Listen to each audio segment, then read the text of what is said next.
Hello los amigos, j'espère que tout le monde se porte bien. On est reparti pour une petite après-midi ensemble. Vous l'entendez à ma voix, je suis un peu malade, mais je pouvais pas rester à la baraque, ça m'a saoulé. J'ai chopé une petite grippe, ça arrive. On commence sur ces belles images de comment on appelle ça, d'archétype de Dubaï. Rolls-Royce fluo, un petit stabilo. Ouais. Ça c'est vraiment, je m'aide pas en faisant ça. Hein. Tous les gens vont dire Dubaï ville bling bling. Mais en tout cas là où est-ce qu'on se dirige, c'est à l'opposé de ça. Vous allez voir. Je voulais vous montrer ce quartier. C'est un quartier dont assez peu de gens parlent. Et vous allez voir, très très intéressant. Et c'est surtout un quartier de niche. C'était un risque. Hein, le promoteur qui a fait ça, il a vraiment pris des risques, je trouve. Et il a pris des risques, il a poussé le concept jusqu'au bout. Il y en a beaucoup qui surfent un peu là-dessus, mais sans aller jusqu'au bout, tu vois. Et lui, il a été jusqu'au bout et ça a payé. Ça a payé notamment pour les investisseurs qui, je peux vous le dire, je peux vous l'assurer même, sur cette community, tu as plus d'acheteurs que de vendeurs. Donc en général, quand une villa tombe sur le marché, elle est vendue assez vite. Si vous en voyez qui traîne, c'est qu'il y a, je sais pas, c'est que le vendeur n'est pas très motivé ou il revient parfois. Il y a des vendeurs, ça leur arrive, je pense que ça c'est quelque chose de global hein, partout dans le monde. Les gens sont vendeurs, mais au moment où de concrétiser, parfois ils font un pas en arrière. Voilà les gars, donc là on se trouve sur El Khay Road. C'est un autre grand axe qui traverse une bonne partie de Dubaï. Donc là on en a encore, je pense, pour 15-20 minutes de voiture. Et je vous reprends une fois arrivé sur la community. Je pense pas qu'on fera d'autres quartiers, on va rester que là-bas. Je vous dis, je suis malade, je suis un peu fatigué, je vous cache pas. Mais on va pas se plaindre, on va pas faire on laisse ça à d'autres. La pleurniche, vous m'avez compris. Et du coup, voilà, je vous reprends là-bas les gars, à toutes. Vous revoilà, los amigos. Ça y est, on approche. J'étais au téléphone, j'ai loupé la sortie, donc j'ai fait un petit... je me suis tapé peut-être 10-15 minutes de plus. Mais là, on arrive dans le fameux quartier dont je voulais vous parler, surtout que je voulais vous montrer, qui est unique en son genre, même si après on va détailler, il y a des... ils ont extend, c'est-à-dire qu'ils ils ont reproduit le même concept dans d'autres villes des Émirats. J'ai cru en comprendre qu'ils voulaient également l'étendre à l'étranger, mais en tout cas il faut savoir que ça a reçu ce compound là, cette community, là vous avez la mosquée de la community, ce quartier là, cette community là pardon, elle a reçu beaucoup d'awards, et genre pas des awards mythos à la Damac où c'est eux-mêmes qui se font les remises de prix. Là pour le coup ça a été vraiment reconnu par des instances internationales et tout. Et voilà, on va rentrer dans le détail. Je vais m'arrêter pour prendre un petit truc à boire. Et on va démarrer tranquillement, los amigos. Donc on va arrêter le suspense. On est à Sustainable City. Sustainable City Dubaï. Pas confondre avec celui de Sharjah, qui a commencé à être livré un petit peu, mais qui est encore vraiment au début, même si je ne connais pas exactement le pourcentage, mais je sais qu'il y a pas mal de villas livrées quand même. Mais c'est pas du tout mature comme le quartier de Dubaï. Voilà les gars, je prends la petite boisson et je vais essayer de garer la voiture, comme ça on marche un peu et on rentre dans les détails. On est de retour les gars, du coup je vais manger un truc, hein. J'ai craqué, j'ai un peu faim, je suis un peu fatigué en plus, je vous ai dit. Je vous épargne mes gros yeux de mec sous grippe, donc je reste en mode de joueur de poker avec les lunettes. Je montre un petit peu. J'avais oublié qu'il y avait des appartements pour vous dire. Donc là on n'a pas encore accédé à la partie villa. Je crois qu'il y a à peu près plus de 3000 villas je crois. 3000 villas. Donc c'est un quartier très très très sympa. Et en fait là, je crois que c'est même le quartier qui a été voté, où le quartier, pardon je dis pas de conneries, où il y a le plus de rétention. En gros, pour faire simple, c'est l'essayer, c'est l'adopter. Les gens qui viennent louer ou qui viennent habiter ici, ils n'arrivent plus à aller habiter ailleurs. Parce que le community living, il est poussé au max, c'est vraiment un village. Genre, il y a beaucoup d'activités avec le voisinage, pour les enfants, etc. Et le nom Sustainable City, il n'a pas été donné pour rien. C'est pour le côté, c'est le quartier le plus écolo des Émirats. Et il a même été classé dans un classement mondial. Et je suis le premier à dire que moi, je suis un peu hermétique parfois à ce genre de truc. Tu vois, eco-friendly, green, machin, c'est un peu souvent de l'arnaque. Pour ceux qui connaissent George Soros, ils vont comprendre. Ceux qui ne connaissent pas, renseignez-vous. Donc voilà, je me méfie de ces noms-là. Ils sont souvent utilisés un peu à tort et à travers. C'est comme luxury, tu vois. Je l'ai déjà dit, ils te mettent du marbre un peu, ils te mettent du marbre chinois un peu clinquant et directement ils appellent leurs produits luxury machin. Mais là, pour le coup, non. Franchement, là pour le coup, c'est bon là c'est calme. Hein. Je suis en pleine, je suis venu en heure creuse. Donc voilà, il y a plein de. Je vais pas faire tous les restos, les gars. T'as des petits restos, sushi, t'as une pizzeria, plusieurs pharmacies, pépinières, t'as des nurseries pour les enfants, etc. Voilà. Mais je vous disais, eux pour le coup, ils ont vraiment. Ça, c'est une nurserie, je crois. Ça m'étonnerait pas qu'il y ait un truc Montessori ici. Ça va bien avec le style. Et je vous disais, ouais, ici ils ont vraiment poussé le CEO. Je sais plus si c'est jordanien d'ailleurs. Je crois que c'est Firas Saïd, quelque chose comme ça. Il a vraiment été au bout du truc. Tu sens que pour le coup, même moi qui regardais, quand tu viens ici tu le comprends, et quand tu regardes ses interviews, tu sens que le mec, c'est pas juste quelqu'un qui est là pour faire de la thune, c'est pas un bénévole, mais il a vraiment, tu sens qu'il est passionné par ce qu'il fait, tu vois. Il a mis vraiment l'intention. Ça c'est un super café Spill de Bean, by the way. Très très très bon café. Et je recommande. Après ça fait loin de venir ici pour juste un petit café, mais ça c'est un magasin de miel, une boutique de miel. Et ouais, je vous disais, très très très aimé des familles ici, vraiment vraiment. Parce que j'avoue franchement, pour être venu plusieurs fois, l'environnement pour les enfants est vraiment top. Ils se prennent la tête, ils font plein d'activités. Ils plantent. Tiens, ça c'est quoi d'ailleurs? Ça c'est une activité. Ah voilà, bah tiens, ça par exemple, c'en a un exemple. Bait Fun. C'est un petit atelier d'artistes pour les enfants qui puissent peindre et tout. Bon les gars, moi je vais aller récupérer mon burger. Et c'est qui est pas du tout sustainable. J'ai pris un gros burger de Tange. Et là je vais je mange un petit morceau. Je prends un petit café. Je prends mon petit Doliprane et on continue le vlog. Ça c'est la mosquée que je vous ai montré tout à l'heure en entrant. Vous allez voir qu'il y a des EV plugs, c'est-à-dire les batteries de recharge pour voitures électriques, il y en a vraiment beaucoup ici. Voilà. Je me suis pris un burger là-bas au petit food truck.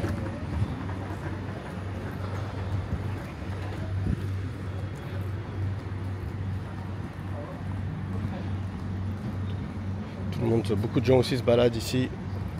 Golf club et vélo, vous verrez. On va croiser, bon là c'est peut-être pas la bonne heure, mais quand tu viens en fin de journée, tu croises beaucoup de... Is ready? Ah ok, thanks buddy. Bon allez les gars, je vais manger un morceau et je vous reprends. Voilà les gars, je suis toujours dans le parking. Là je vais me prendre mon petit shot de gingembre.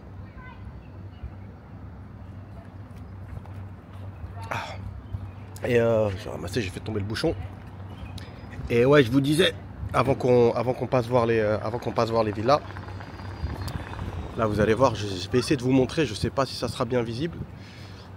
Ils ont mis des panneaux solaires partout. En fait c'est le quartier où la consommation d'énergie est la plus régulée. Enfin régulée dans le bon sens du terme. C'est-à-dire qu'ils recyclent les eaux, ils ont des panneaux solaires partout. Ils vont également avoir, bon ça n'a rien à voir avec l'énergie, mais ils vont également avoir comment on appelle ça, des jardins dans lesquels ils font pousser des potagers plutôt, pardon. Je ne sais pas si vous voyez là, au-dessus des parkings, des panneaux solaires. Je vous disais, ils vont avoir des potagers où les résidents et les habitants peuvent faire pousser des fruits et légumes. Après, je ne sais pas comment fonctionne la distribution ou s'il y a des voisins, ils viennent, ils pétent des aubergines le soir qu'un autre voisin avait planté, ça je pourrais pas vous dire. Mais en tout cas, je vous ai dit, ils ont été au bout du truc et ça plaît. Ça plaît parce que maintenant c'est un quartier qui a plusieurs années. Et je vous ai dit, tous les gens, il y a Times Square qui a eu cette hype là, dans un autre registre, la hype de l'essayer c'est l'adopter. C'est-à-dire tous les gens que je connais, et voilà, on connaît assez de monde, ne serait-ce que dans l'immobilier, donc on a des retours d'expérience de plusieurs personnes, que ce soit des locataires ou des propriétaires. Tous les gens qui ont... même moi, je peux vous dire, hein, j'ai vendu des villas et le temps à des clients et le temps que la construction se fasse, certains sont partis habiter à Times Square. Et au final, au moment où leur villa était livrée, les mecs n'avaient plus envie de déménager. Soit ils mettaient la propriété carrément en vente, soit ils la mettaient à louer. Pourtant, c'est des quartiers sur le papier qui étaient plus premium que Times Square. Mais Times Square, voilà, au même titre qu'ici, l'essayer, c'est l'adopter. Après, ici, je pense que ça attire quand même des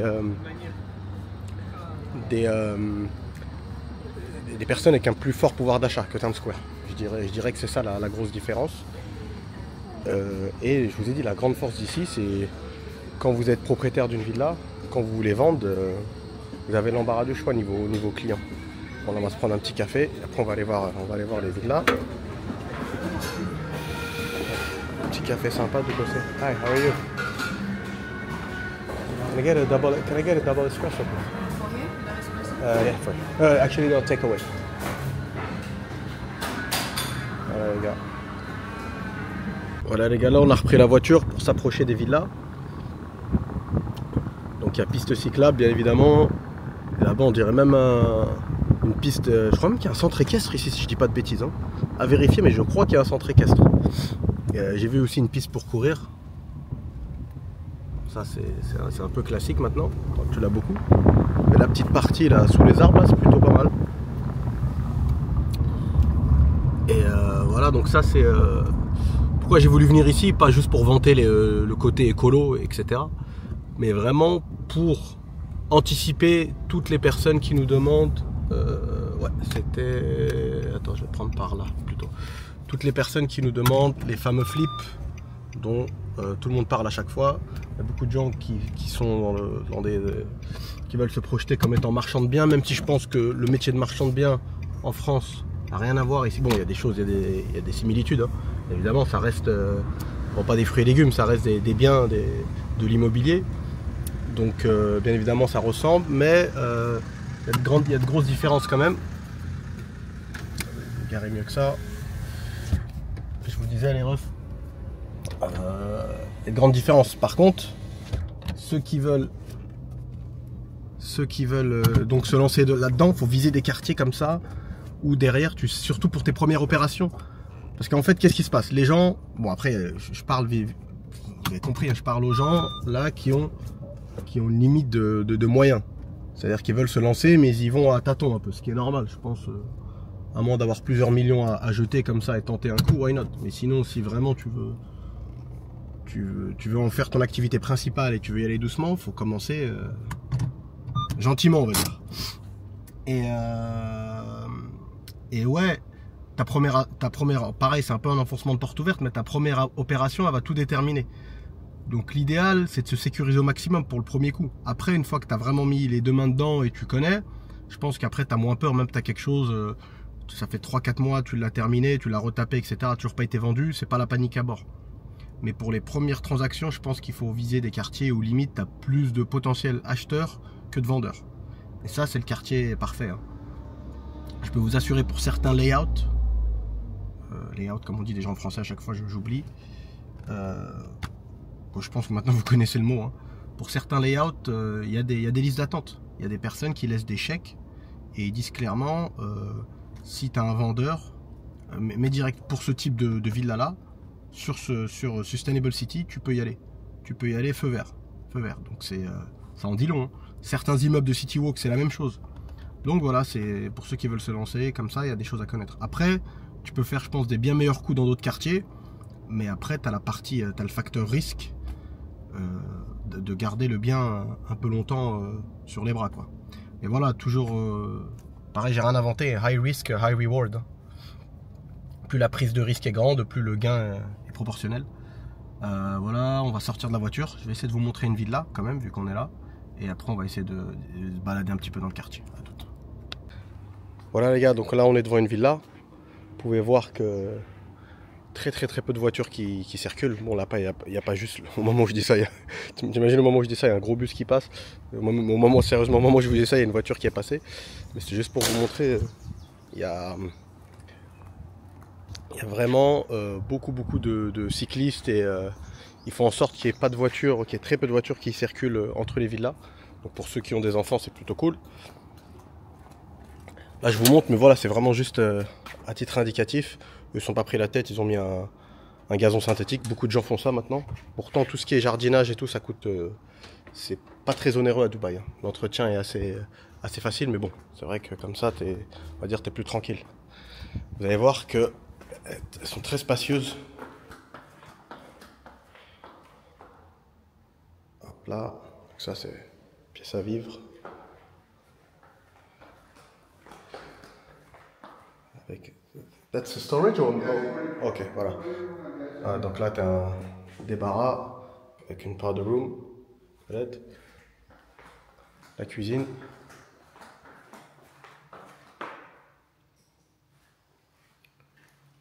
Plutôt spacieuse, hein. Ça va. Pour en avoir vu plein, parfois elles sont vraiment un peu trop petites à mon goût. Même la maid room, croyez-moi, j'ai vu pire, vraiment. Mais bon, là encore une fois, je vous le montre à titre indicatif. Voilà, vu qu'on est là, autant le faire. Mais en vrai, c'est plus sur le concept et sur l'idée. C'est la philosophie du truc en fait qu'il y a derrière. C'est partir sur des projets. Déjà, ce qui est bien, vous allez voir, c'est qu'on est sur des... on en avait parlé d'ailleurs pour le Five, qui pourtant sur le papier n'a rien à voir. Là, c'est à l'opposé du branding du Five, par exemple. Le Five, c'est chaîne hôtelière de jeunes, c'est la fête, c'est un peu le Wynn de Las Vegas, quoi, l'hôtel, pour ceux qui connaissent. Donc, voilà, dressing. Après, la villa, elle a pas mal d'années, hein. Elle a surtout été habitée depuis sa livraison. Et ici, voilà, justement, vous allez avoir très peu, voire pas du tout de villas vacant, quoi, de villas disponibles. Je vous invite à regarder, il y a assez peu de choses à vendre et à louer par rapport à d'autres projets de villas. Et ouais, qu'est-ce que je vous disais? Je vous parlais du Five. Le Five, ça j'aime bien les longs couloirs comme ça qui distribuent les chambres. Toutes les chambres ont leur propre salle de bain. Celle-là, elle est assez petite, mais au moins, elle a quand même sa salle de bain. Je vais enfin finir mon explication. Le Five, leur force, au même titre qu'ici, c'est que leur promotion immobilière, leur lancement, se font très rarement. Très rarement, tu vois. Tu vas même avoir Emaar. Emaar, c'est du solide. Hein. On a vanté Emaar plein de fois. Hein. C'est vraiment la locomotive avec Miras. Même si moi je trouve que Miras, il a un petit edge sur Emaar, justement, par rapport au nombre plus faible de projets qu'il lance. Voilà, donc ça, tout ça pour vous dire ça en gros. Ici, ce qui est bien, ils sortent pas, le mec il a pas surfé sur le succès de Sustainable City.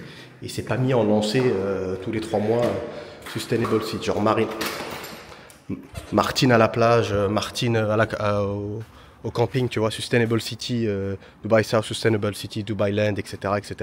Où là, après tout son branding de départ, ils font comme neige au soleil. Là, pour le coup, ceux qui achètent ici, ils achètent vraiment un produit unique. Il n'y en a pas d'autres. Et ça, c'est la force de ce projet-là. Et là, tu es assuré que du capital appreciation. Regardez, je vous en parlais tout à l'heure, toutes les villas sont livrées avec leurs panneaux solaires. Et donc forcément, au moment de la bille, au moment de la facture d'électricité, ça fait vraiment la diff. Hein. Ça fait vraiment la diff. Hein. Apparemment, c'est carrément divisé par 2. Donc c'est pas négligeable. C'est pas négligeable, et surtout que c'était déjà préinstallé. Les villas étaient vendues comme ça. Donc c'est plutôt sympa.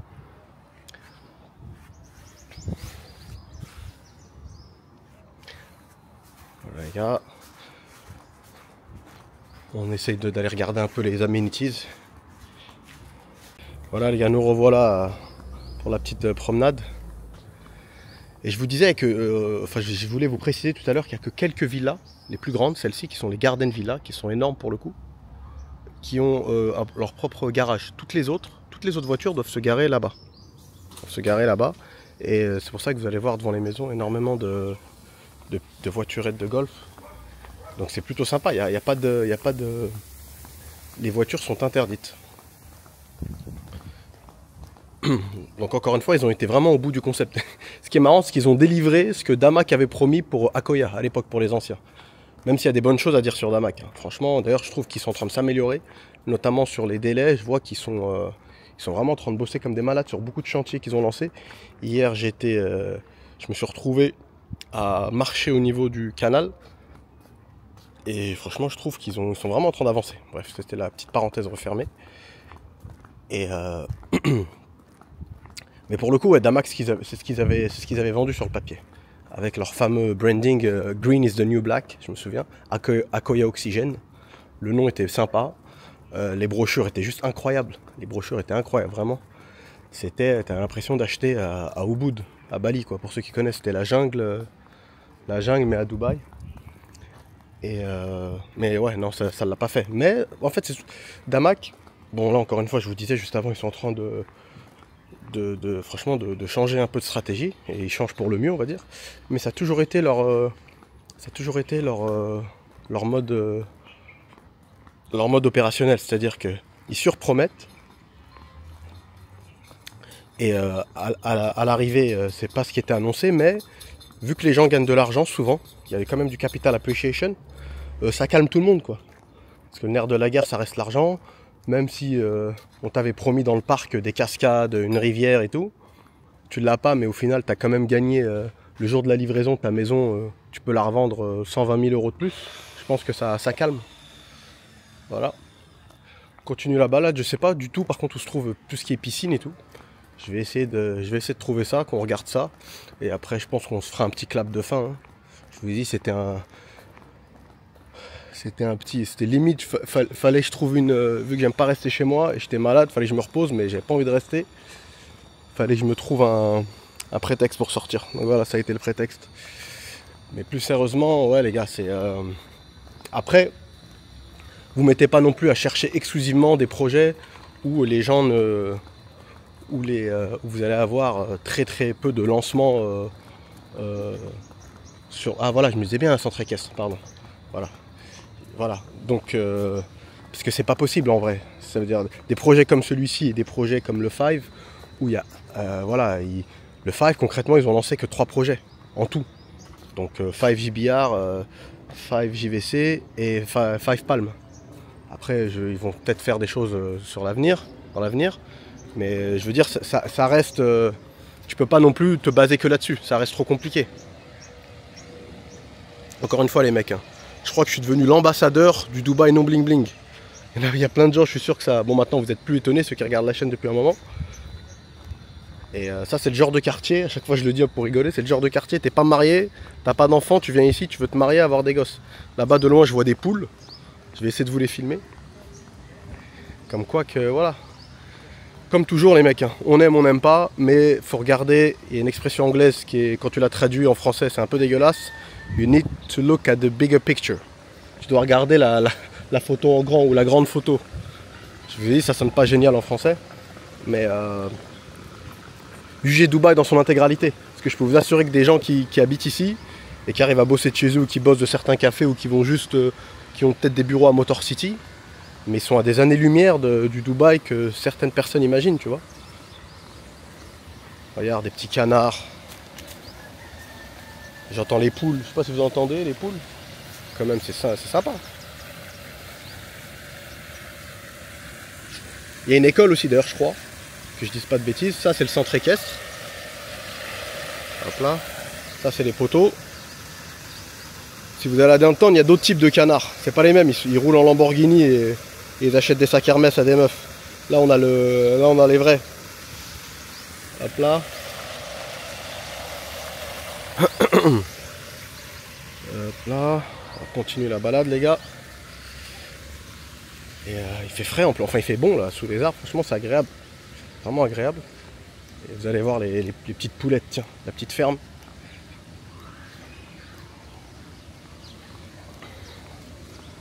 Donc encore une fois, ah tiens si ils sont là-bas les chevaux, je me demandais s'ils étaient de sortie, on va essayer d'aller les voir vite fait.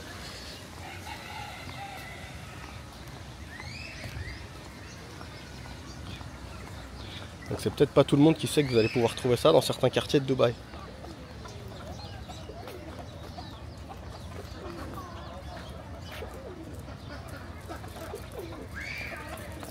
les mecs.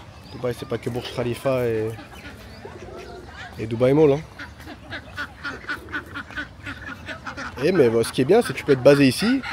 Et quand de temps en temps tu veux aller voir autre chose, bah, tu prends ta voiture. On n'est pas non plus, on s'est pas exilé. On n'est pas à 2 heures de route. Hein. On n'est pas à Khorfakan ou un truc comme ça, quoi. Oula, il m'a l'air bien vénère ce canard là. Tiens, des vannes.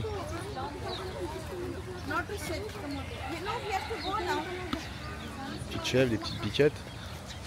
Voilà, ça a été très. Encore une fois, c'est un vrai pari le mec ce qu'il a fait. Hein. Mais moi je pense que l'avenir en partie, ceux qui prennent des risques comme ça, qui se mettent sur des niches et qui ont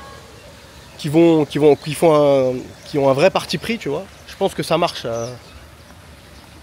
Là ça vous paraît rien, vous vous dites ouais le mec, de quoi il parle Abdel, le mec il a juste mis un poulailler et des poules, mais quand même, pour Dubaï, bon maintenant même Damak ils l'ont fait. Bon, encore une fois lui il a vraiment poussé le concept jusqu'au bout. Et pour l'époque, il était vraiment à contre-courant, hein. Vraiment à contre-courant, parce qu'il n'y avait pas autant de... Il y avait déjà des expats à Dubaï, mais c'était pas aussi répandu. Parce qu'on va pas se mentir, c'est vraiment un quartier qui plaît essentiellement aux expats occidentaux, j'entends bien. Est-ce que c'est pas une école ça? Ouais, si ça c'est une école. Donc c'est plutôt stylé aussi. Ah franchement, c'est-à-dire les gens là qui bossent en ligne, ils sont en autarcie ici. Hein. Genre limite, ils sortent du quartier que quand ils vont à l'aéroport. Pour aller à l'île de Ré. Parce que c'est un peu le... Je sens que c'est la même vibe de personnes. Mais voilà, pour continuer la discussion les gars. C'est un vrai parti pris et je pense que Arada l'a fait aussi. Hein. Arada l'a fait. Arada l'a tellement bien fait que même moi qui connais bien mon métier, je ne l'ai pas vu venir. Je vous avais dit, je l'en ai parlé plein de fois. Moi j'avais l'occasion de faire des super affaires sur Arada. J'ai une amie à moi, libanaise, qui bossait là-bas depuis très longtemps, depuis le début en fait. Et elle me parlait de forêt, un projet forêt. Je fais, qu'est-ce que tu me racontes, une forêt à Sharjah, là, reste tranquille avec tes salades là. Allez, viens, on va prendre un café et arrête tes conneries. Mais au final, ils l'ont fait.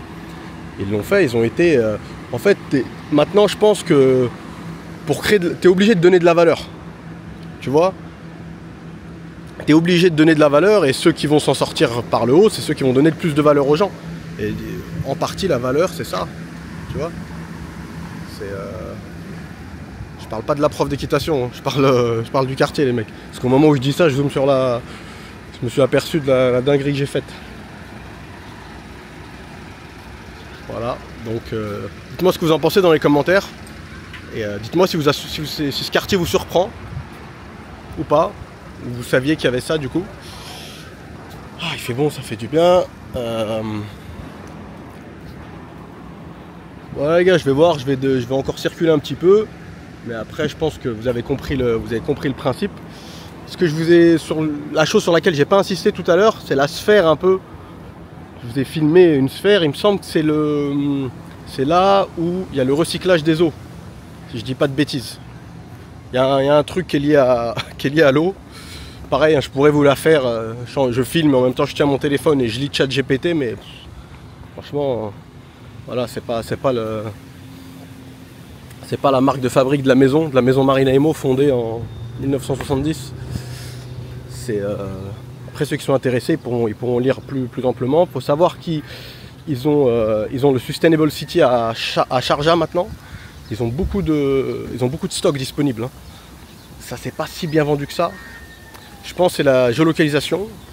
À voir en fait. Moi je l'avais visité il y a 2 ans. J'étais même intéressé à titre perso, pour être honnête.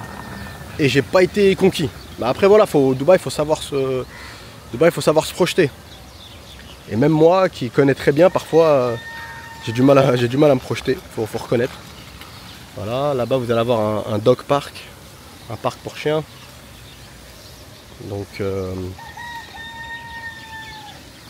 c'est plutôt cool les gars. Plutôt cool.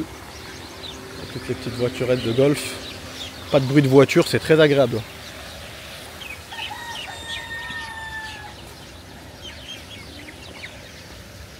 Qu'est-ce qu'il fait Babe le canard?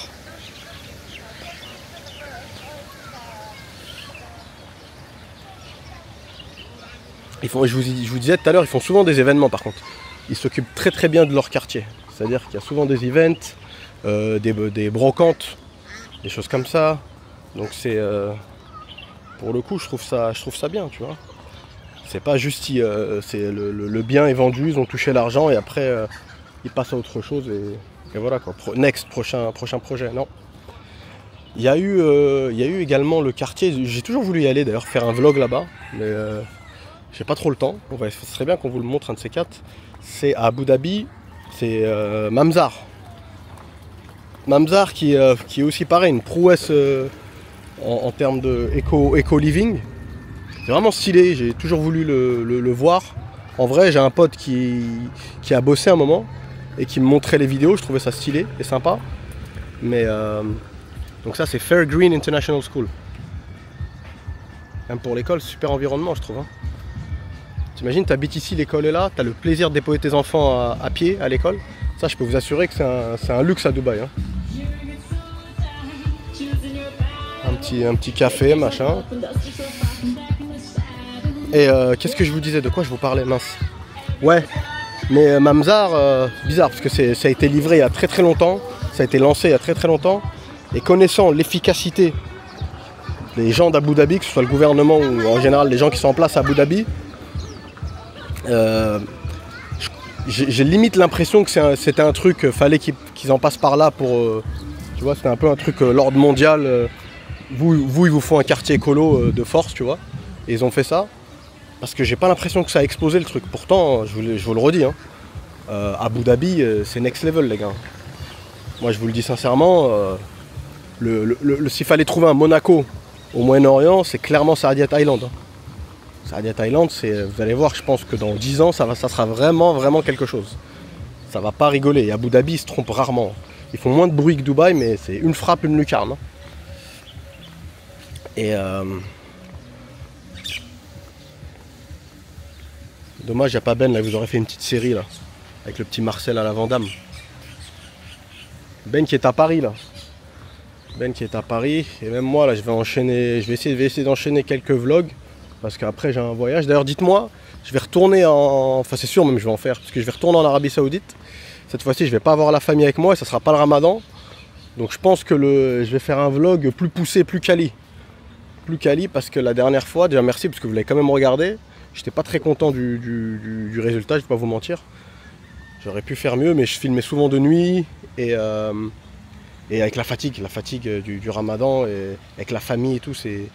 Et en plus l'Arabie Saoudite, la conduite c'est technique. Donc c'était un peu... Là je pense que ça va être mieux. J'ai 2-3 trucs en tête que j'aimerais bien vous montrer. Donc c'est sûr que je vais prendre la caméra avec moi. Et vous, entre temps, si vous avez des choses que vous souhaitez voir, n'hésitez pas. Toujours ces petites voiturettes de golf. Top. Je vais même essayer d'aller, si je peux, hein, ça par contre je promets rien, à la Mecque et à Médine voir des appartements. Pas montrer je pense pas filmer les haramain, c'est-à-dire les mosquées, les lieux saints en tant que tels, parce qu'après c'est... Ouais, non, j'ai pas envie d'envoyer le mauvais message, même c'est un message très positif, mais j'ai pas envie d'envoyer le mauvais message aux gens qui regardent la vidéo, genre oui, on est des gens bien, on va à la Mecque, acheter chez nous, c'est pas ce qu'on pense, mais ça pourrait être mal interprété, donc dans le doute, on va éviter, hein, on n'est pas comme ça. Et en plus, je pense que après, même la personne qui... Après, de manière générale, tes intentions après peuvent être... je sais pas, tu fais une vidéo, tu es à la Mecque, tu montes les rites de la Umrah et tout, c'est bien, mais après si tu as des commentaires positifs, tu es content de toi, est-ce que ton intention elle n'est pas altérée? Bref, vu que c'est un peu complexe, c'est un peu, voilà, c'est un peu borderline. Mais je pense quand même aller, vu que j'ai des potes, j'ai un pote notamment qui habite à la Mecque, qui connaît bien, donc ça peut être marrant de voir la Mecque, la ville, tu vois, c'est se balader un petit peu, voir l'IMO, même si on peut pas acheter en tant qu'étranger, mais c'est plus en délire reportage, quoi. Ça va pas être... l'IMO à 100%. Je promets rien. Jeddah, c'est sûr. C'est sûr que vous allez avoir droit, parce qu'il y a un quartier de Jeddah que je souhaite vraiment vous montrer. Ça, c'est la petite piscine. Voilà les mecs, là, je retourne vers le parking. Et après, on va bouger. Hein. On va bouger parce que j'ai encore moyen de m'extirper. Je vous ai pas raconté ce qui m'est arrivé avec ma voiture hier, c'est la folie. Je vais vous le raconter après, restez bien jusqu'à la fin. Et c'est pour vous dire, hein, ceux qui ont des doutes sur Dubaï, sur l'avenir de Dubaï, non les mecs, je peux vous assurer, moi je suis là tous les jours à me demander qui sont ces gens, d'où vient tout ce monde, etc. C'est blindé de monde, blindé. Bref, et oui, donc ça, les fameuses sphères pour le recyclage des eaux et le traitement des eaux usées, c'est ici que ça se passe, dans ces sphères-là. Et tu sens, ils ont beaucoup de jardins un peu laissés en friche. Tu vois, des choses comme ça, je pense que ça fait partie du... c'est fait exprès, hein, c'est pas un manque d'entretien.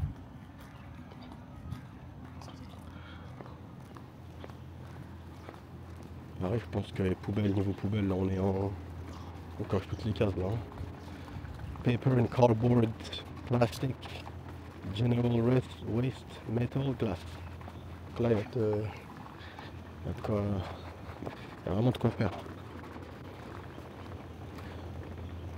Voilà les gars, c'est pas le vlog le plus rythmé, mais au moins, encore une fois, ça montre un quartier. Et dites-moi si vous, maintenant, après avoir vu ça, vous serez intéressé potentiellement pour acheter à Sustainable City à Sharjah. Parce que c'est vrai que maintenant, même moi, maintenant que je suis là, je me dis qu'au final, parce que moi, je trouvais que l'emplacement, il était pas dingue. Mais en vrai, quand t'as pas à te rendre à Dubaï tous les jours, t'as un quartier comme ça, top. Je pense que ça peut être très agréable au final. Hein. Là, c'est une autre piscine. T'as les enfants et tout qui jouent. Community pool.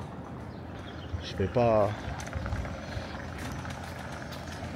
peut-être pas aller filmer parce que je vois qu'il y a du monde. Enfin, du monde, il y a quelques familles avec leurs enfants.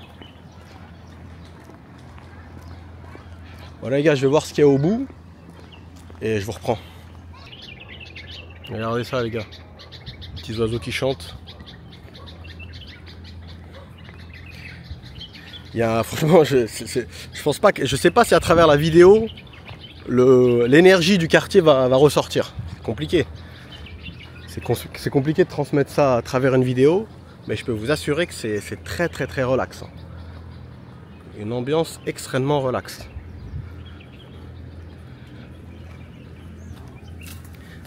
Et là, on est juste à côté, je sais pas si je vous l'ai dit d'ailleurs. On est à côté de Arabian Ranches, de Rimram.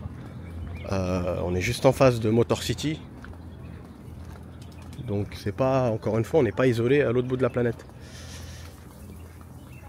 Et au final, ceux qui sont intéressés, il me semble qu'il va rester des nouveaux lancements. Donc est-ce qu'il va avoir on dirait un truc de Mad Max là, ou de Burning Man pour les fêtards. Il va rester potentiellement des villas avec plan de paiement sur Sharjah, Sustainable City. J'ai aucune idée des prix actuels, hein. Je ne vais pas vous dire de bêtises. Ceux qui sont intéressés, on pourra regarder pour vous. J'ai le contact de la personne de toute façon. Donc ça peut aller très vite. Bon, dites-nous s'il y a des spécialistes là. C'est quoi ça? C'est des roseaux? C'est quoi là? On est sur quelle plante là? Hop là. Allez mec, je retourne à la voiture parce que je pense que vous avez compris, on a vu le gros du quartier. Mais après, j'ai l'impression que la piste pour courir, elle est vraiment longue. Donc il y a moyen de faire des vrais footings. C'est plutôt pas mal. Voilà les gars, toujours en train de se diriger vers le parking. C'est pas mignon ça, un petit stop pour ta petite voiturette de golf ou ton vélo. Là, ça c'est les vélos avec les paniers pour les enfants. Ah mais je t'ai dit, j'ai trouvé le hack. Hein. Tu habites ici et tu mets tes enfants à l'école du quartier, enfin carrément de la community. T'es vraiment refait pour le coup parce que je sais qu'à chaque fois je me plains, mais ça devient la circulation, comme partout en fait, comme toutes les grandes villes, ça devient vraiment. Sauf qu'en plus les transports en commun ici sont pas aussi. Pour une ville du Golfe, ils sont aboutis. Je crois même que c'est la ville la plus niveau transport public, c'est la plus aboutie. En attendant que le métro de Riyad et ses 6 lignes soient inaugurés. C'est marrant d'ailleurs, j'arrêtais pas de le voir. Mon dernier passage à Riyad, tu vois ça toute la journée. Tu vois le métro qui passe, qui repasse, mais à vide en fait. Ils font des tests avant de le lancer officiellement. Il a pris beaucoup de retard.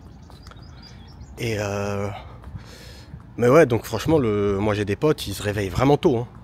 Vraiment tôt, c'est en mode on bosse à l'usine quoi. Marché de Rungis se réveille à 5 h du matin pour préparer les enfants. C'est à la longue, c'est usant quand même. Parce que t'as le bus scolaire qui passe et tout, Donc ça aussi, les quartiers, c'est là où Shoba d'ailleurs était très malin avec son Shoba Heartland.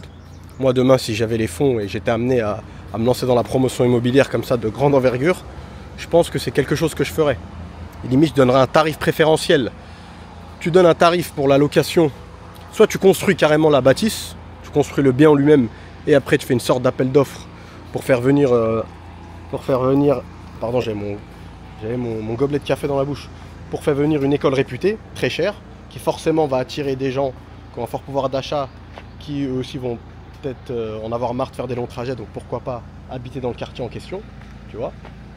Et forcément ça va faire grimper les prix et la cote du quartier et la marque en tant que telle du promoteur immobilier. Mais mettre une école dans son quartier, bon, si tu fais un immeuble à JVC, ça, bien évidemment, je te parle tous les gens qui veulent créer des community. Je pense que parfois, il ne faut pas avoir peur de perdre un peu d'argent et laisser une partie vide dans laquelle tu mets une école. Limite, t'en attires une en faisant voilà, un tarif, comme je disais, soit tu construis la bâtisse et tu la loues à un super prix, parce que je me suis garé moi, soit est-ce que je suis là non, je suis pas là, c'est pas grave. Donc voilà, ça c'était... je suis pas là. Ouf. Ça c'était... Ouais mais allez, je vais prendre cette voiture pour partir. Bon les gars, je vais me concentrer là que je retrouve ma voiture. Et voilà quoi. Allez, à toutes. Voilà les gars, là on est sur le départ. Je voulais vous montrer mais j'ai eu un appel entre temps. Donc là je suis sorti et j'ai conduit 5 minutes. Ça, ce que vous voyez en face de vous, c'est Motor City. Donc super quartier. Franchement, un de mes quartiers préférés, moi, à Dubaï. C'est pareil, je le mets dans les quartiers maintenant un peu historiques. Hein. C'est les premiers quartiers, je trouve, un peu community living. Et notamment les anciennes... Ce qui est bien, c'est que tu as de très grandes surfaces à Motor City. Tout n'est pas bien, hein. Tu as des immeubles, ils ont mal vieilli, je trouve. Mais tu as des pépites. Hein. Tu as des pépites, tu as des immeubles avec des grands lacs pour courir et tout. Et quand tu passes devant, tu soupçonnes pas ça. Grosse communauté british, si ça n'a pas changé, et tu vas retrouver tout ce qui est café, chaîne de café, chicha et tout, comme Cana Café, tout ce que tu retrouves un peu à Business Bay, tu vas le retrouver ici, mais avec une clientèle plus AVS, une clientèle plus cool, et plus des gens du quartier, tu vois, c'est un coin que, bon maintenant je viens beaucoup moins à cause d'embouteillages, mais pendant tout ce qui est Coupe du Monde et tout, quand il y a ou Ligue des Champions, j'aimais bien venir ici regarder les matchs, parce que c'est ambiance bon enfant, c'est tranquille. Et là c'est la bonne heure, donc ça roule très bien. Ça commence à boucher de l'autre côté comme vous pouvez voir. Mais je pense qu'ils vont travailler sur... D'ailleurs ils ont déjà fait un pont qui n'existait pas avant, mais quand même c'est pas assez pour désengorger complètement. Mais là par contre regarde, tu repars pour le départ, t'es peinard, t'es bien. Et là je pense qu'on conduit encore 10 minutes, on arrive au Dubai Hills Mall. Donc en gros je pense qu'on est à 20 minutes de Sustainable City au Dubai Hills Mall, 20 minutes. Et Dubai Hills Mall, c'est une plus petite version du Dubai Mall en vrai. Hein. Donc encore une fois, ceux qui habitent là-bas, je trouve, hein, ils ont le meilleur des deux mondes. Surtout quand t'es en famille, hein. Je parle encore une fois quand t'es en famille. Hein. Peut-être des mecs, je vais les saouler avec mes délires de quartier, de bobos, en mode des poules et des canards qui courent partout. Les mecs, ils vont me dire, ouais, moi je veux Dubaï, grand building, chicha ouvert 24 h sur 24. Mais bon, ça aussi, tu peux le trouver. Mais ça, je peux vous assurer que quand vous êtes ici longtemps... ça vous passe vraiment au-dessus de la tête. Hein. D'un moment au contraire, tu fuis ce genre d'endroit vraiment. Voilà les mecs, donc je sais pas où est-ce qu'on va pouvoir clôturer ce vlog. Tiens, je suis en train de réfléchir. Je viens de prendre un café, donc je sais pas si je reprends un deuxième. Au pire, on pourra se finir. Ça, c'est autant pour moi, ça c'est Arjan. Ça, c'est le quartier Arjan. Pareil, il faudra qu'on le fasse en vlog. Hein. Beaucoup de choses à dire, beaucoup de choses à dire. Quartier. Ah mince, il y a un petit chat qui est écrasé, mesquin. On teste ça. Beaucoup de bonnes choses à dire. Hein. Franchement, moi je suis un gros fan du quartier Arjan. J'ai même une anecdote. Je vous assure, quand je travaillais à l'époque chez Damac, et les bureaux, c'est dans des préfabriqués à Damac Hills, ok. Et je me souviens, j'arrêtais pas de me. Et j'habitais à Silicon, donc je me tapais de Damac Hills à Silicon. Je sais pas comment, me demandez pas comment. je vous montre encore un peu, j'espère que ça sortira bien, parce que je regarde même pas ce que je filme. En tout cas, c'est Arjan. Ça, c'est encore Bingati qui marque son territoire en mode mal dominant. C'est le John Jones des promoteurs, là, Bingati. Ils sont vraiment, ils ont passé la 6e, c'est même pas la 5e. Et en plus, ils livrent en avance. Là, vous avez Arada qui se lance dans les projets de luxe. Vous avez le W Residence qui va être à Dubai Harbour, qui est aussi connu sous le nom de Beachfront. Ils ont fait aussi Armani Residence à La Palme. Donc Arada, c'est vraiment aussi, c'est haut du panier maintenant. Je vous disais donc, ouais, et j'ai loupé une sortie. Je pars du taf fatigué et je loupe une sortie. Je me souviens, j'atterris à Arjan, je connaissais pas du tout. Hein. Vraiment, et je peux vous assurer que personne connaissait, enfin très peu de personnes connaissaient. Il y avait un immeuble de Damak qui s'appelait, il avait un nom américain, d'ailleurs ça existe toujours. Je peux vous assurer que ça faisait partie vraiment des premiers immeubles de Arjan. Comment ça s'appelle? Ça s'appelle pas Philadelphia, non, c'est un nom, faudrait que je vous le retrouve. En coupant la caméra, là, je vais essayer de retrouver le nom. Et je regardais et je me posais la question, tu vois, comme quoi parfois faut vraiment savoir penser en 5 dimensions. Je me dis, mais où est-ce que je suis? Je crois qu'il y avait déjà le Miracle Garden. Ou alors il était en travaux, mais ça me dit quelque chose. Parce qu'à un moment, je me retrouve devant les portes du... Je me dis, mais qu'est-ce que c'est que ce quartier fantôme, là, glauque, là, tu vois? Je vois des grandes portes d'un jardin, je vois du sable partout. Je vois un immeuble de Damak, en plus il était couleur un peu marron, on aurait dit une caserne, le truc. Je me dis, ah, mais c'est quoi ce... Fait vite que je sors de là, tu vois, et au final, regarde, maintenant c'est un des quartiers les plus prisés. Sans exagérer, c'est un super quartier, Arjan. T'es à 2 pas de Science Park, de Dubai Hills, Mall of Emirates, Jumeirah, El Khairou. Tu peux reprendre pour aller du côté de Business Bay, Jumeirah, Dubai Mall, DFC. Donc franchement, je parle de ça, il y a peut-être, c'était 2013, ouais, 2013. Là, regardez, ils sont en plein travaux, donc j'imagine, encore une fois, c'est pour alléger, dans le futur, alléger les embouteillages. Mais en attendant, c'est un peu technique. Là, ça va, non, franchement, je vais pas me plaindre, on s'en sort plutôt pas mal. Là, ce que vous voyez en face, là, c'est Dubai Hills. Hein. Voilà, les gars, à toutes. Ça, c'est Dubai Hills que vous voyez sur votre droite. Je vous le montre, hein, vu que je vous en parle depuis tout à l'heure. Avec leur mall, Dubai Hills Mall. Pareil, qui a vraiment démarré comme un diesel. Hein. Et franchement, avec le recul, même moi, il y a des choses que... Je me souviens, j'étais venu à l'ouverture du mall, ou le lendemain, je crois. Il y avait encore plein de boutiques vides. Il y avait du monde, mais c'était pas encore blindé Dubaï. Non, même pas, non, autant pour moi. C'était avant l'ouverture. J'avais eu des infos par un pote de Imar, et même lui pour le coup. Hein, même lui. Ça, parfois, franchement, ça c'est limite, dites-moi ce que vous en pensez. Mais c'est limite c'est une philosophie en fait, c'est un débat philosophique, c'est un sujet de podcast. C'est parfois, est-ce qu'il n'est pas préférable de ne pas trop connaître certaines choses pour garder une certaine spontanéité et tu vois, de pas trop réfléchir, pas trop analyser, c'est pas bon je pense. Parce que même mon pote qui a un ancien, qui est parti depuis, mais qui est un ancien de chez Imar, qui a fait 10 ans chez eux, et qui me disait que pour le moment Dubai Hills Mall c'était pas un fiasco, mais voilà quoi, c'était compliqué parce que le mall était prêt. Parce que je lui demandais, je fais attends, c'est quoi normalement Imar ils font pas d'effet d'annonce foireux, tu vois, quand ils annoncent quelque chose ils vont au bout. Et de là il me dit non mais le mall est prêt en fait, les infrastructures, les parkings, tout est prêt, c'est sauf c'est juste qu'il n'y a pas assez de boutiques en fait. Les commerçants ne louent pas, ne veulent pas louer, puisque les loyers sont trop chers, malgré qu'Imar au début a fait des offres et tout. C'était pas intéressant pour eux.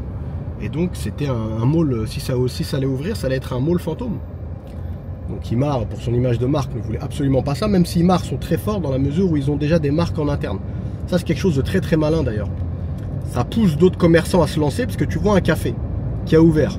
Tu vois, ça fait 3 ans il est ouvert, à chaque fois que tu passes devant, il n'a pas l'air d'avoir trop de monde, mais il reste ouvert. Tu te dis, attends, ce qui doit marcher. En même temps, tu ne peux pas juger le foot flow d'un business en passant 2 fois devant en 2 semaines ou 3 semaines, tu vois. Regardez les mecs, il y a un peu de voiture, donc on joue des coudes là. Ouais, non, c'est là. Et merde, c'était celle-là. Bon, c'est pas grave. Qu'est-ce que je voulais vous dire? Ouais. Ça lâche des grands rots en plein vlog. C'est le burger, ça. Et même mon pote d'Imar, et moi aussi je me disais, ouais franchement c'est est-ce qu'ils se sont pas cannibalisés entre eux?